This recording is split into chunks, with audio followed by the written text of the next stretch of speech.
রেডিওর খেলাঘর। নমস্কার। 1979 সালের আইএফএ শিল্ডের ফাইনালে মোহনবাগান ও ইস্ট বেঙ্গলের খেলা আরম্ভে মাঠ থেকে অজয় বসু বলছি।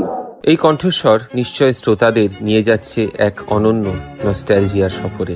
যে যুগের কথা বলছি, সে সময়ে বেতারের হাত ধরে অগণিত মানুষ পৌঁছে যেতেন ক্রিকেটের নন্দন কানন, ইডেন গার্ডেন্সের টেস্ট ম্যাচের স্নিগ্ধ সকালে বা ময়দানের তপ্ত কড়াইতে অনুষ্ঠিত কলকাতা ফুটবল লিগের কোনো গুরুত্বপূর্ণ ম্যাচের প্রাক্কালে। তবে কিংবদন্তি অজয় বসু, পুষ্পেন সরকার ও কমল ভট্টাচার্যদের সুললিত কণ্ঠস্বর ও শৈল্পিক বর্ণনা যেমন বাংলা ভাষায় বাংলায় অনুষ্ঠিত cricket, football, tennis, table tennis থেকে শুরু করে বিবিধ ক্রীড়াঙ্গনে শ্রোতাদের মানস সফর করাতো, তেমনি প্রথিতযশা ইংরেজি ও হিন্দি ধারাভাষ্যকারদের বোনা অলিম্পিক্সের মতন ক্রীড়াক্ষেত্রের শ্রেষ্ঠ আসরের সজীব চিত্র বেতারের মাধ্যমে মন্ত্রমুগ্ধ করে রাখত মানুষকে।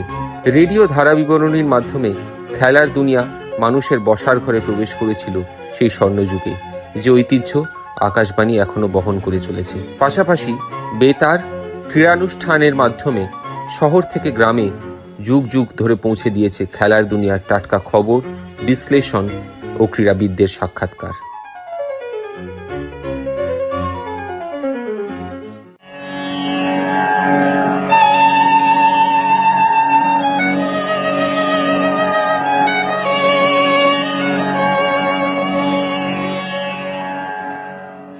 আশ্বিরের শারদ প্রাতে বেজে উঠেছে আলোকমঞ্জিত, ধরণীর বহিরাকাশে অন্তরিত মেঘমালা। 23শে জুলাই 1927 দেশে বেতার সম্প্রচার শুরু হয় বম্বে, অধুনা মুম্বাই স্টেশন থেকে। সে সময় দেশের সরকারি রেডিও পরিষেবার নাম ছিল ইন্ডিয়ান স্টেট ব্রডকাস্টিং সার্ভিস। 1936 সালের 8ই জুন এই ISBS এর নাম বদলে করা হয় অল ইন্ডিয়া রেডিও। অর্থাৎ দেখতে দেখতে 90 বছর অতিক্রান্ত হতে চলেছে অল ইন্ডিয়া রেডিও নামটির জন্মের। আজ আমরা ফিরে দেখব কিভাবে অল ইন্ডিয়া রেডিও, যা পরে আকাশবাণী নামেও পরিচিত হয়ে ওঠে, নিজেদের অনন্য ধারাভাষ্য অনুষ্ঠানের মাধ্যমে খেলার দুনিয়াকে মানুষের মনের মণিকোঠায় স্থাপিত করে। বর্ষিয়ান ধারাভাষ্যকার প্রদীপ রায় এই পরম্পরার এক উজ্জ্বল নক্ষত্র। নিজেও গবেষণা করেছেন বেতার ধারাভাষ্যের ইতিহাস নিয়ে। প্রদীপদার কাছে শুনে নি একেবারে গোড়ার কথা।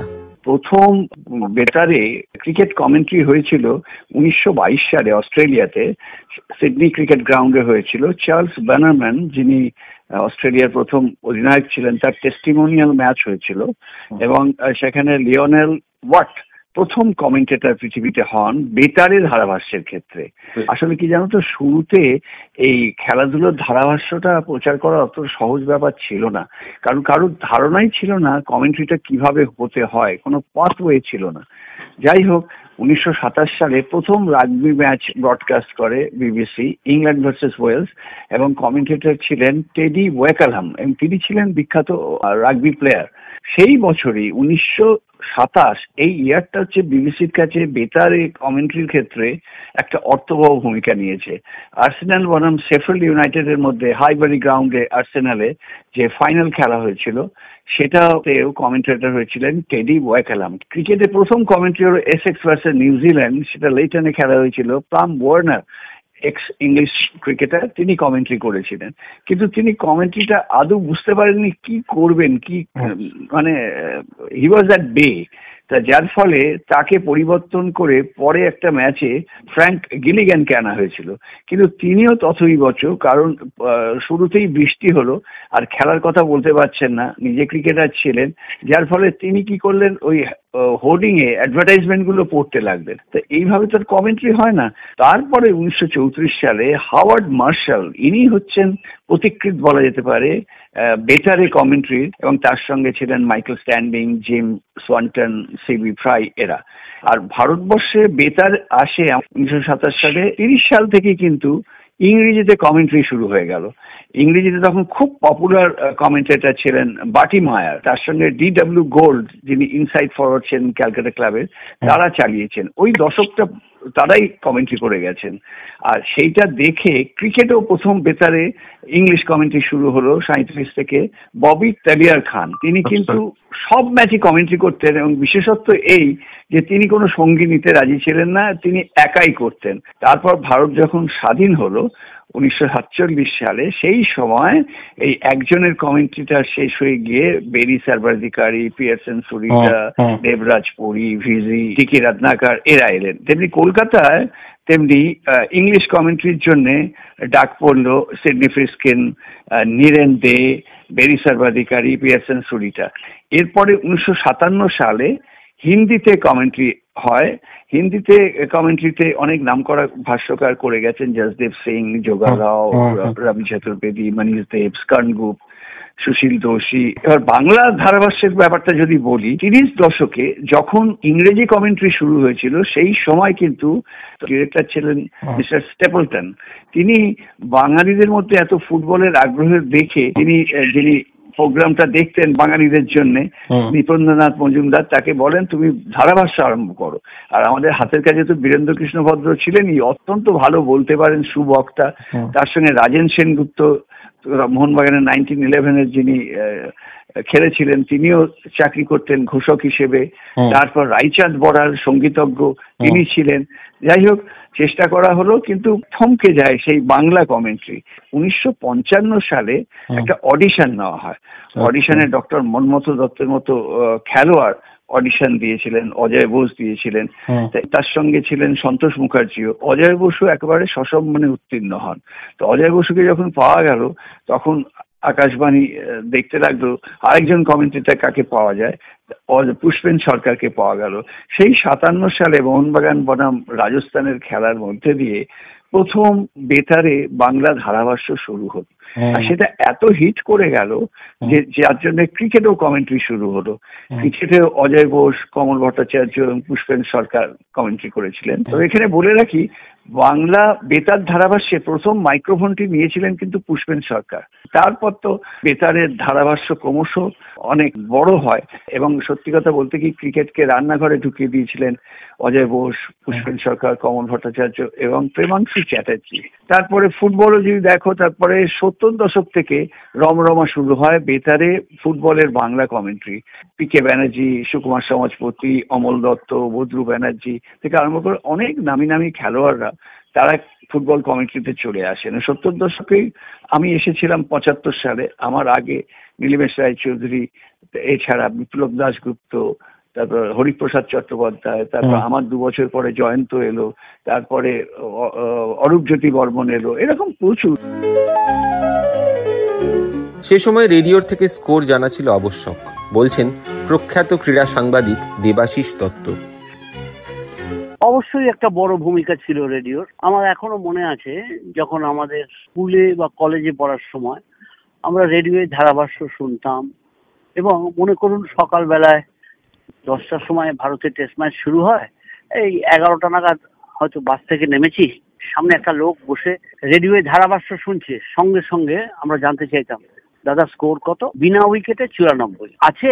আছে বলতে আমরা একজনকেই বোঝাতাম, সুনীল গাভাস্কার। মানে তিনি থাকলে আমাদের এই যে চটজলদি উত্তরটা পেয়ে যাওয়া এবং ভারতের স্কোর জানা, এই যে যাদের খিদে ছিল, খবর জানার খিদে ছিল, তাদের একমাত্র ভরসা ছিল রেডিও। রেডিও ধারাভাষ্যের মাধুর্য ধারাভাষ্যকারদেরও তুমুল জনপ্রিয় করে তুলেছিল, জানালেন আরেক বিখ্যাত ধারাভাষ্যকার ও ক্রীড়া সাংবাদিক হরিপ্রসাদ চট্টোপাধ্যায়। আমাদের এখানে বিভিন্ন খেলা যে বিরাট ব্যাপ্তি এবং প্রবল জনপ্রিয়তা, তার সবচেয়ে বড় কারণ এই ধারাভাষ্য, আকাশবাণীর ধারা বিবরণী বা রেডিওর এই ধারা বিবরণী। শুধু ফুটবল, ক্রিকেট, হকি নয়, tennis, volleyball, basketball, table tennis, kabaddi, সাঁতার, খোখো, বক্সিং, এই ধারাভাষ্য এই খেলাগুলোকে জনপ্রিয়তা দিয়েছে পরের পর বছর। আমি নিজে যখন ক্লাস 4-এ পড়ি, তো 60-61 ইন্ডিয়া পাকিস্তান সিরিজ আবছা আছে, কিন্তু আমার প্রথম মনে আছে 61-62 সিরিজে নরি কন্ট্রাক্টরের ভারতের সঙ্গে টেড ডেক্সটারের ইংল্যান্ড দলের যে সিরিজ হয়েছিল, তার ইডেন টেস্টের ধারাভাষ্য সেই প্রথম আমি অজয় বসু, কমল ভট্টাচার্য, পুষ্পেন সরকারদের কণ্ঠস্বর শুনতে পাই এবং আবিষ্ট হয়ে পড়ি। তারপর তো বছরের পর গেছে 62, 63, 64, 66 ওয়েস্ট ইন্ডিজ, একের পর এক সিরিজ বা টেস্ট এখানে খেলা হয়েছে এবং তার ধারাভাষ্য চলেছে। একটা কথা বলতে হবে যে সেই ধারাভাষ্য আজকে যে এখানে ক্রিকেটের এত জনপ্রিয়তা আমাদের এখানে, শুধু ক্রিকেটকে জনপ্রিয়তা দেয় না, ধারাভাষ্যকারও এমন জনপ্রিয় হয়েছে না। দুজনের কথা তো বলতেই হয়, একজন অজয় বোস এবং কমল ভট্টাচার্য, তারা ফিল্মি দুনিয়ার নক্ষত্রদের মধ্যে জনপ্রিয় হয়েছিল ধারাভাষ্য দিয়ে। এটা অবিশ্বাস, আমাদের কাছে তারা মহিরুয়ার এবং তাদের নাম যশ প্রতিপত্তি যেভাবে ছড়িয়ে পড়েছিল ভাষ্যকার হিসেবে। তারপরে আমরা পুষ্পেন সরকারকে পেলাম, প্রেমাংশু চট্টোপাধ্যায়কে পেলাম এবং একের পর এক অনেক ধারাভাষ্যকার আমাদের এখানে ধারাভাষ্য দিয়ে গেছেন। রেডিওর বাংলা, হিন্দি, ইংরেজি সমস্ত ভাষাতেই কিন্তু খেলা হয়েছে। এমন হয়েছে একটা ম্যাচে একই সঙ্গে বাংলা এবং ইংরেজি কমেন্ট্রি হয়েছে। এইভাবে চলতে চলতে তারপরে তো আমার মনে আছে এই ধারাভাষ্য যেটা বলা, তাতে একটু অন্যরকম কথা তো বলতেই হয়। 68 মেক্সিকো এবং 72 মিউনিক অলিম্পিক যেটা হয়েছিল না, তাতে ভারতীয় হকির যে ম্যাচগুলো ভারতীয় দলের কমেন্ট্রি হয়েছিল সেইখান থেকে। এবং সুরজিৎ সেনের ধারাভাষ্য শুনে, ওই সময় সুরজিৎ সেনের তো ধারাভাষ্য শুনছি, তখন স্কুল পেরোয়নি। 1966 সালে সাউথ ক্লাবে ডেভিস কাপের একটা ম্যাচে রামানাথন কৃষ্ণন ব্রাজিলের টমাস কককে হারিয়ে ভারতকে ফাইনালে তুলেছেন ডেভিস কাপে। নরেশ কুমার ধারাভাষ্য দিয়েছিলেন, বুঝেছো? অবিশ্বাস্য টেনিস তার পরের দিন খেলেছিলেন। আমি রিলেতেই যেটা বুঝতে পেরেছি আর কি, যে খেলেছিলেন রামানাথন কৃষ্ণন। এই যে রামানাথন কৃষ্ণনের সেদিনের খেলা না, তুমি বিশ্বাস করবে না, এবং ভারত সে ম্যাচটা জিতলো। একটা পয়েন্ট হারলেই ম্যাচটা হারতেন, সেই জায়গা দিয়ে রামানাথন কৃষ্ণ ম্যাচ দিয়েছেন। এমন অবিস্মরণীয় জয় কোনো খেলাতে ভারত খুব কম পেয়েছে।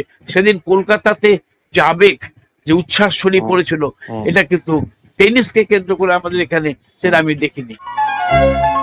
Leg spin bowling shot off लेन गेंद बैकफुट पे गए और उसको स्विंग कर दिया स्क्वायर लेग सीमा रेखा की तरफ, 4 रन। ময়দানি ফুটবলের জনপ্রিয়তাকে তুঙ্গে নিয়ে গিয়েছিল বেতার, বলছেন প্রাক্তন ফুটবলার ভাস্কর গঙ্গোপাধ্যায়। এটা অবশ্যই না মানার কোনো উপায় নেই। আমরা ছোটবেলায় যখন খেলতাম তখন তো আর টিভি ছিল না, খবরের কাগজ আর আকাশবাণী ছিল, বেতার ছিল। তখন ধারাভাষ্য দিতেন কমল ভট্টাচার্য, অজয় বসু, পুষ্পেন সরকার, ইংরেজি বেরি সর্বাধিকারী, এরা সব ধারাভাষ্য দিতেন। আমরা অধীর আগ্রহ বসে থাকতাম কখন ওনাদের গলা শুনতে পাবো। আমাদের যে সমস্ত খেলোয়াড় দেখে আমরা অনুপ্রাণিত হতাম, তাদের ধারাভাষ্য শুনতে পাব। সুতরাং খেলাধুলাতে জগতে বেতারে একটা বিশাল বড় ভূমিকা ছিল, সেটা অস্বীকার করার কোনো উপায় নেই। এবং এখনো যেটা হয়, আমরা যদি একটু ঠান্ডা মাথায় চিন্তা করি, ধারাভাষ্য একটা আলাদা গুরুত্ব আছে, একটা সৌন্দর্য আছে। অজয় বোস যখন বলতেন তখন মনে হতো পুরো মাঠটা আমার চোখের সামনে ভেসে উঠেছে, খেলোয়াড় আমার চোখের সামনে ভেসে উঠেছে। এটা একটা আলাদা অনুভূতি ছিল। পরবর্তী পর্যায়ে যখন আমরা খেলা শুরু করলাম তখন ধারাভাষ্য দিতেন এই সমস্ত বিদগ্ধ ব্যক্তিরা। আমাদের ধারাভাষ্য আমাদের বাড়ির লোকেরা শুনতেন, পাড়ার লোকেরা শুনতেন এবং সবাই শুনতেন। হকি ময়দানের কিংবদন্তি গুরবক্স সিং স্মৃতিচারণ করলেন এবং জানালেন এখনো কত প্রাসঙ্গিক রেডিও ধারাভাষ্য। আমি ভাবছি যে এটা আমার সময়, আই প্লেড ফ্রম 1960 to 68, 72, ওই সময়ে একটা অল ইন্ডিয়া রেডিও ছিল যার এটার কমেন্ট্রি করতো, তো ভোলা যায় না। আমি নিজে শুনতে, এশিয়া ইন্ডিয়া পাকিস্তান ম্যাচ হচ্ছে এশিয়ান গেমসে, তো ফর পপুলারিটি ক্রিকেট ম্যাচ হচ্ছে আপনার ইংল্যান্ড থেকে, তো ক্রিকেট ম্যাচ বেরি সর্বাধিকারী, পেয়ারসন সুরিতা, ওর সবই কমেন্ট্রি আমি শুনতাম। তো এই সবই জিনিসের জন্য আই থিঙ্ক বড় রোল প্লে করেছে অল ইন্ডিয়া রেডিও। তো এটা তো কোনো ভোলা যায় না। আজকে টেলিভিশন এসে গেছে, অনেকগুলো চ্যানেল এসে গেছে, বাট যা রোল অল ইন্ডিয়া রেডিও যা রোল প্লে করেছে ওটা ভোলা যায় না। আর আজকেও গ্রাম গ্রামে অল ইন্ডিয়া রেডিও শোনা যায়, ও যতগুলো খেলা। আর আমি মনে করি যে এটা আরো একটু একটু ইনক্রিজ করা উচিত। কেন অল इंडिया रेडियो इज যা সবই থেকে শোনা যায়, টেলিভিশন সবই থেকে যায় না। তো এটা বিগ রোল প্লে করেছে আমার সময়। আর আমি মনে করি যে এটা ওই সময় যে সময় ইন্ডিয়া অলিম্পিক ফাইনাল খেলছে, পেরসন সুরিতা আর জসদেব সিং 1964 টোকিও অলিম্পিকে, ওটা আজকে লোক শুনতে চাইছে। তো এটা খুব ইম্পর্টেন্ট রোল প্লে করেছে, ওটাই হিস্ট্রি।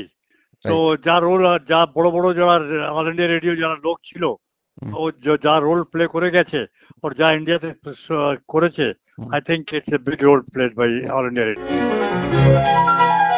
৯-এর দশকে শেষবার রঞ্জি ট্রফি জেতে বাংলা। আকাশবাণী ধারাভাষ্য দিয়েছিল ইডেন উদ্যান থেকে সেই দলের সদস্য দত্তাত্রেয় মুখোপাধ্যায়। বললেন কিভাবে মাঠে না থেকেও শ্রোতারা পুরো মাঠের প্রতিচ্ছবি পেয়ে যেতেন ধারাভাষ্যের মাধ্যমে। আমাদের সময় যেটা ছিল, তো রেডিওটাই মাধ্যম ছিল।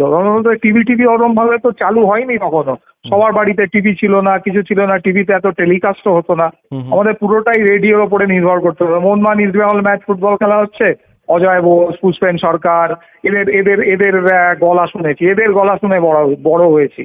মানে আমাদের কাছে যখনই একটা অজয় বোস বা পুষ্পেন সরকারের কোনো একটা পুরনো একটা কোনো রেকর্ডিং শুনি কোনো জায়গায়, তখন একটা ভীষণ নস্টালজিয়া ফিল করি যে আরে বাবা, এরকম ভাবে তো কেউ এখন আর কমেন্ট্রি, বাংলা কমেন্ট্রি বা ইংরেজি কমেন্ট্রি, তখন আমাদের সময় পিয়ারসন সুরিতা ইংরেজি কমেন্ট্রি করতেন, বা আরো ছিলেন আনন্দ সেতলমত বলে একজন ছিলেন, উনি ইংরেজি করতেন। আমাদের ইন্ডিয়ার যখন ম্যাচ হতো, কলকাতায় যখন খেলা হতো, তখন তোমার হতো, তখন এখানকার বাংলায় যারা করতেন, অজয় বোস ছিলেন, কমল ভট্টাচার্য ছিলেন, উনি প্রাক্তন ক্রিকেটার। এদের শুনে শুনে বড় হয়েছি। টেস্ট ম্যাচ তখন তো ওয়ান ডে অত হতো না, test match mainly test match, তখন এদের কথা শুনে বড় হয়েছি। তখন আমাদের কাছে মানে খেলা মানে একটা রেডিও চালাবো, রেডিও কানের সামনে ধরে রাখবো, একটা সেই একটা ব্যাপার ছিল যে রেডিওর আমায় শুনতে হবে যে কোনো ভাবে। কমেন্ট্রিটা আমাদের সামনে, চোখের সামনে ভেসে উঠতো যে মাঠে কিরম ভাবে খেলা হতো। এখন আমরা অডিও স্ট্রিমেও করি, যখনই ধারাভাষ্য, কিছুদিন বেঙ্গল টি20 সেটা পুরো ধারাভাষ্য কিন্তু আকাশবাণী করেছে। তো এটার কতটা রেলেভেন্স আপনার থাকছে মনে হয়? ভিজুয়াল তো আছেই, তাদের সঙ্গে আমরা কম্পিট করছি। হ্যাঁ, যারা টিভি দেখতে পাচ্ছে না তাদের কাছে রেডিওটা মাধ্যম। গাড়ি চালাতে শুনছি, নর্মাল যখন মানে এমনি কোথাও রয়েছি, অফিসে রয়েছি, তখন শুনছি রেডিওতে। তখন তো রেডিও ছাড়া উপায় নেই, তখন তো টিভি দেখতে পাচ্ছি না। এই সময়গুলো রেডিওটা, তখন আমরা বুঝি যে রেডিওর মাত্রটা কত। বিখ্যাত রেফারি প্রদীপ নাগ। যখন ময়দানে আমি আসি, ফুটবল, ক্রিকেট ইত্যাদি খেলার সাথে যখন জড়িত হই, তখন প্রচার মাধ্যমটা তখন কিরম ছিল আর এখন কিরম হয়েছে। যখন খুব ছোট ছিলাম, তখন রেডিও খেলার ব্যাপারে একজনই ছিলেন যিনি আমার দাগ কেটেছিলেন মনের মধ্যে, তিনি ছিলেন পিয়ারসন সুরিতা। তার পরবর্তীকালে যখন বাংলা ধারাভাষ্যটা এলে, তখন দুরন্তভাবে শুরু করেছেন অজয় বসু, পুষ্পেন সরকার। একটা দারুণ ব্যাপার ছিল তখন। সংবাদপত্র আর রেডিও ছাড়া তখন চলতোই না। আমার মনে আছে প্রতুল চক্রবর্তী রেফারি হলেন প্রথম ফিফা রেফারি বাংলা এবং ভারতবর্ষ থেকে। আমি আকাশবাণীতে পরবর্তীকালে আকৃষ্ট হয়েছি এদের কথা শুনেই। আমার রেফারিং জীবনটাও এই শুরু হয়েছিল প্রতুল চক্রবর্তীর ওই নিদর্শনে, যে প্রথম ফিফা রেফারি যিনি আমার প্রথম পরীক্ষাও নিয়েছেন। পরবর্তীকালে আমি আকাশবাণীতে কিছু আলোচনায় যোগ দিতে পেরে নিজেকে ধন্য মনে করেছি। আর পরবর্তীকালে আমি শ্রদ্ধেয় অজয় বসু, তার সঙ্গে কয়েকটা প্রোগ্রাম আমি করার সুযোগ পেয়েছি। স্মৃতিচারণ করলেন কিংবদন্তি ফুটবলার ও ফুটবল ধারাভাষ্যকার সুকুমার সমাজপতি। তখন তো আর এইসব টিভিও ছিল না, কিছুই না। আমাদের ছেলেবেলায় আমরা উন্মুখ হয়ে থাকতাম ক্রমে মহালয়ার সেই শুনতে পাবো আলোচনা, গান। তো ছেলেবেলার থেকে বেতার করেই মানুষ হয়েছি। তারপরে কিরম ভাবে যেন আমার কপালে বোধহয় লেখা ছিল এটা। তারপরে কিরম ভাবে আকাশবাণীর সঙ্গে জড়িয়ে গেলাম, এবং দিনের পর দিন আকাশবাণীর থেকে আমি ধারাভাষ্য দিয়েছি বিভিন্ন খেলা। তখন তো এমন একটা ছিল যে রোজ খেলায় ধারাভাষ্য হতো, এমন একটা সময় এসেছিল আমাদের সময়। তো যার জন্যে সপ্তাহে অন্তত 3 দিন আমি বেতার ভাষ্য দিতাম ফুটবলের উপরে। এত স্মৃতি জড়িয়ে আছে আমার আকাশবাণীর সঙ্গে যে কোনো তুলনা হয় না। সে বলছি যে আকাশবাণী আমার অস্তিত্বের সঙ্গে একেবারে ওতপ্রোতভাবে জড়িয়ে আছে, এবং আমার মতো লক্ষ লক্ষ কোটি কোটি মানুষের অস্তিত্বে জড়িয়ে আছে আকাশবাণী, বেতার। সেই জন্য বলছি যে আজকে আমি কথা বলতে গিয়ে সত্যি কথা বলছি, আবার চোখে জল এসে যাচ্ছে, এত স্মৃতি ভিড় করে আসছে মানে বলার নয়। ধারাভাষ্যকার জয়ন্ত চক্রবর্তী। রেডিওর সঙ্গে আমার সম্পর্ক দীর্ঘদিনের। কবে সেই প্রথম যুববাণীতে রেডিওর প্রথম সম্প্রচার শুরু করেছিলাম তার মনে নেই। সালটা সম্ভবত 1974 নাগাদ হবে। তখন আমার সাংবাদিকতা জীবনের প্রত্যুষ। 1977 সালে প্রথম ধারাবিবরণী দিয়েছিলাম ইস্টবেঙ্গল কুমারটুলি ম্যাচে। রেডিও ধারাবিবরণী দেবার একটি সুখস্মৃতি আমার এখনো মনে আছে। সেটি হচ্ছে 1978 সাল নাগাদ মোহনবাগান মাঠে আমি গিয়েছিলাম রেডিও ধারাবিবরণী দেওয়ার আগে খেলোয়াড়দের প্রধানুকভাবে নাম এবং জার্সি নাম্বার লিপিবদ্ধ করার জন্য। সেই সময় শৈলেন মান্না ছিলেন মোহনবাগান ক্লাবের অন্যতম প্রধান কর্মকর্তা। একজন খেলোয়াড় ছিলেন মোহনবাগান ক্লাবে, যিনি ব্যক্তিগত জীবনে আমার বন্ধু ছিলেন এবং একই সঙ্গে আমরা বেড়ে উঠেছিলাম। সেই খেলোয়াড়টি বললেন, তুমি তো আজ রিলে করছো, অতএব তুমি আমার নাম বারবার বলবে। শৈলেন মান্না তাকে বাধা দিলেন এবং বললেন যে তুমি এমন খেলবে যে তোমার নাম বলতে বারবার জয়ন্ত বাধ্য হবে। সেটি ছিল আমার এবং সেই খেলোয়াড়টির জন্য বড় একটি শিক্ষা। সুব্রত ভট্টাচার্যের লম্বা কিক, বল পেয়ে গেছেন বিদেশ বসু ডান প্রান্ত দিয়ে ছুটে চলেছেন। মানস ভট্টাচার্যের সঙ্গে জায়গা পরিবর্তন করে নিলেন। মানস এবং বিদেশের জায়গা পরিবর্তন। মানস বল পেয়ে গেছেন, ফাঁকা, গোল এবং গোল। মানস ভট্টাচার্যের গোলে মোহনবাগান 1 গোলে এগিয়ে গেল। প্রখ্যাত ফুটবলার ও ধারাভাষ্যকার মানস ভট্টাচার্য। বেতার আমার জীবনের একটা টার্নিং পয়েন্ট বলতে পারি। ইস্টবেঙ্গল মোহনবাগানের ধারাবিবরণী শুনতাম কমলদা, পুষ্পেনদাদের মুখে। অজয়দা ছিলেন। আমি তখন খেলতাম, মনে মনে ভাবতাম আমিও যদি একদিন এরকম খেলতে পারি ওনাদের মতো, তাহলে আমার কথাও তো সবাই শুনতে পাবে। তাই বেতার আমাদের কাছে একটা শিক্ষার জায়গা ছিল। অনেক কিছু শিখতে পারতাম, অনেক কিছু জানতে পারতাম। আমার জীবনে বেতার একটা বড় ভূমিকা নিয়েছিল আমার এগিয়ে যাওয়ার ক্ষেত্রে। পরে রেডিওতে যখন আস্তে আস্তে প্রোগ্রাম করতে যেতাম বিশেষজ্ঞ হিসাবে, তারপরে যখন ধারাবিবরণীতে এলাম আমার ভীষণ ভালো লাগতো। আর আমার এই রেডিওতে সবচাইতে বড় বিষয় যেটা আমার সবচাইতে আমার জীবনের একটা আকর্ষণীয় ছিল, অজয় বসুর সাথে একটা প্রোগ্রামে আমাকে আমন্ত্রণ জানানো হয়েছিল। সেই দিনটা আমার কাছে অত্যন্ত গুরুত্বপূর্ণ ছিল। যে লোকটার কথা সবসময় স্মরণ করতাম, ধারাবিবরণীতে যে লোকটাকে অনুসরণ করতাম, যার বাচনভঙ্গি প্রভাবিত করতো আমাকে, তার সাথে একই জায়গায় বসে প্রোগ্রাম করব, আবার সেই বেতারে, এটাই আমাকে একটা দারুণ জায়গায় এনে যে আমার জীবনের একটা মানে অভূতপূর্ব ঘটনা, এটা অবশ্যই বলতে হবে। এই বেতার যেন লোকের ঘরে ঘরে পৌঁছে যায় এবং বেতারের মাধ্যমে আমাদের যে কত কিছু শেখার আছে সেটা যেন নতুন প্রজন্মের কাছে পৌঁছে যায়। আকাশবাণী শ্রোতা প্রশান্ত রায় বর্মন কেন রেডিওর খেলাঘরে ডুবে থাকেন আমাদের জানালেন। আসলে জনমানসে রেডিও আজও একটি জনপ্রিয় গণমাধ্যম। সেই 1927 সাল থেকে রেডিওর যাত্রাপথ শুরু। জনসংযোগের ক্ষেত্রে রেডিওর ভূমিকা আজও অমলিন। কত দশক পার হয়ে গেল, রেডিওর সেই পথ চলা আজও চলছে। কি নেই রেডিওতে? কত বিশিষ্ট জনের সাক্ষাৎকার, নিরপেক্ষ সংবাদ প্রচার, বিভিন্ন বিষয়ে কথিকা, যেন রেডিওর অন্দরমহলে প্রবেশ করলে কত শত মণিমুক্তর ছড়াছড়ি। আসলে আকাশবাণী বয়সে প্রবীণ হলেও রেডিও আজও আমার কাছে নবীন, এখনো যেন টাটকা। তাই জনমানসে একথা বলতেই হয়। আমরা রেডিও প্রেমীরা যেমন আজও আছি, তোমরা বর্তমান প্রজন্মের কচিকাঁচারা, তোমরা রেডিওকে ভালোবেসে রেডিওকে সঙ্গে নিয়ে আরো ভালো থেকো। এখনো তুমুল জনপ্রিয় আকাশবাণী কলকাতার ক্রীড়া সম্প্রচার, বলছেন শ্রোতা উদয় শঙ্কর দাস।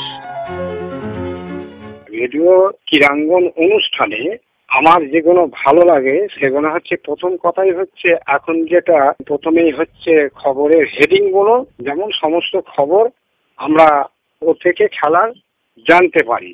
বিভিন্ন খেলা পৃথিবী কোথায় কি হচ্ছে না হচ্ছে সমস্তই তো আর সবসময় আমরা খবরে পাই না। আর আমরা যেহেতু কাজের এতে টিভিতেও দেখতে পাই না খেলাগুলো, সেই হিসেবে ওটা তো ভালো লাগে। তারপর যেটা বিশ্লেষণ করেন আপনারা স্পেশাল কিছু খেলা নিয়ে সাম্প্রতিক, সেই খেলাগুলো বিশ্লেষণগুলো খুব সুন্দর লাগে। এর ওপর ধারাভাষ্য হলে তো কথাই নাই, রেডিওতে সেগুলো খুবই ভালো লাগে, বিশেষ করে ফুটবল আর ক্রিকেটে এই ধারাভাষ্য দুটো, যে খেলা দুটো সর্বজনপ্রিয় এবং খুব যেগুলো সাধারণ মানুষের যে খেলাগুলোকে বুঝতে। শুধু ধারাভাষ্য নয়, ক্রীড়ানুষ্ঠানও খেলাধুলোকে নিয়ে যায় মানুষের কাছে। হরিপ্রসাদ চট্টোপাধ্যায়। প্রচন্ড পপুলার। আমি নিজেও তো কত অনুষ্ঠান করেছি, আমার সে বাল্যকাল থেকে অনুষ্ঠান করে যাচ্ছে, ক্রীড়াঙ্গনের মতো অনুষ্ঠান।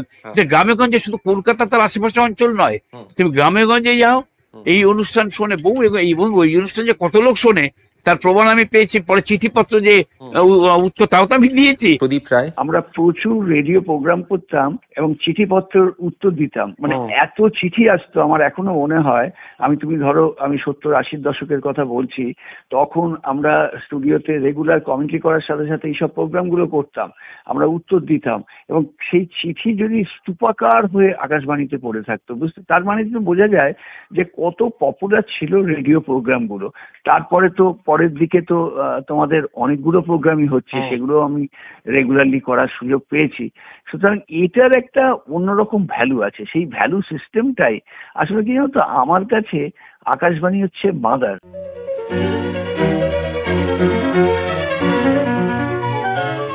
বর্ণময় অতীতকে পাথেয় করে আজও আকাশবাণী নতুন যুগের সঙ্গে তাল মিলিয়ে নতুন প্রযুক্তির সঙ্গে সামঞ্জস্য রেখে খেলার ধারাভাষ্য ও খেলার অনুষ্ঠান শ্রোতাদের কাছে নিয়ে আসছে।